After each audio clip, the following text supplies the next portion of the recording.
It is one of the more curious passages in Nehemiah. Nehemiah has the wall rebuilding project in Jerusalem well underway and has successfully dealt with a variety of challenges facing the project. Most of the book is a first-person account of this brief period in Israel's history, written from Nehemiah's perspective. Now, in today's reading, Nehemiah addresses God directly with what looks like a self-serving appeal. But is it really self-serving, or is there something else going on here? Hello, I'm Stuart Baskin, pastor of First Presbyterian Church of Tyler, Texas, and this is your daily devotional for Wednesday, January 19th, 2022. A word that appears several times throughout the book of Nehemiah is the word remember. Once, Nehemiah asks God to remember the words of Moses. Another time, when the people are threatened by Sanballat and Tobiah's forces and are fearful, Nehemiah tells the people to remember the Lord their God, who will come and fight for them. Twice, he asks God to remember Sanballat and Tobiah and others who sought to undermine his work, that God would deal harshly with them. But 4 times, Nehemiah asks God to remember him. Here's the first time in the reading for today.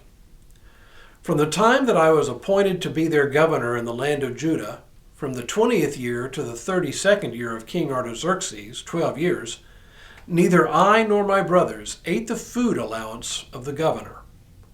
The former governors who were before me laid heavy burdens on the people and took food and wine from them, besides 40 shekels of silver. Even their servants lorded it over the people. But I did not do so because of the fear of the Lord. Indeed, I devoted myself to the work on this wall and acquired no land, and all my servants were gathered there for the work. Moreover, there were at my table 150 people, Jews and officials, besides those who came to us from the nations around us. Now, that which was prepared for one day was 1 ox and 6 choice sheep. Also, fowls were prepared for me, and every 10 days skins of wine in abundance. Yet with all this, I did not demand the food allowance of the governor, because of the heavy burden of labor on the people. Remember for my good, O God, all that I have done for this people. This does sound a little self-serving, doesn't it? Nehemiah contrasts his selfless actions with the self-dealings of the powerful who had been lending money to their fellow Jews at usurious rates, along with the former governors who had taxed the people heavily, whereas he had even foregone his right to receive an allowance at the people's expense. And to emphasize what a sacrifice this was for him, he recounts how many people sit at his table each day and how much food they consume. Suffice it to say, it's a lot. And at the end of this, he asks God to remember him for the good he has done for the people. 2 questions come immediately to mind. First, did Nehemiah think that God would actually forget him, as if God couldn't keep everything in mind at once? And second, why would Nehemiah feel the need to remind God of his good works?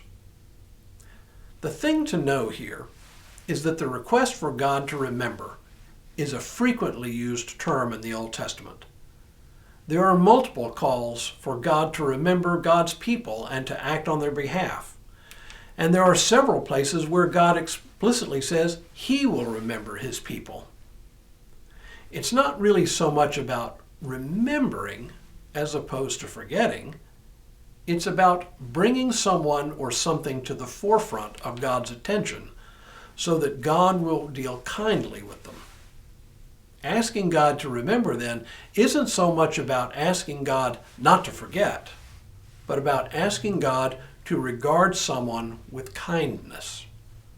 So Nehemiah is asking God here to look upon his sacrificial acts on behalf of his people and to regard him with favor.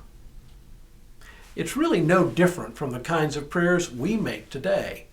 Not so much hoping that God will reward us for being good, but hoping that God will affirm us in our actions. The thing is, we want to be noticed. If not by others, then at least by God. After all, who among us doesn't appreciate a kind word of appreciation for some small or great thing we have done? How much more do we crave God's attention in these matters? That's all Nehemiah is asking for.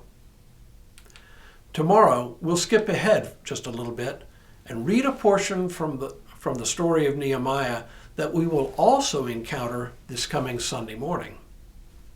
But for now, may God continue to bless you and keep you in all that you do this day and in all the days ahead.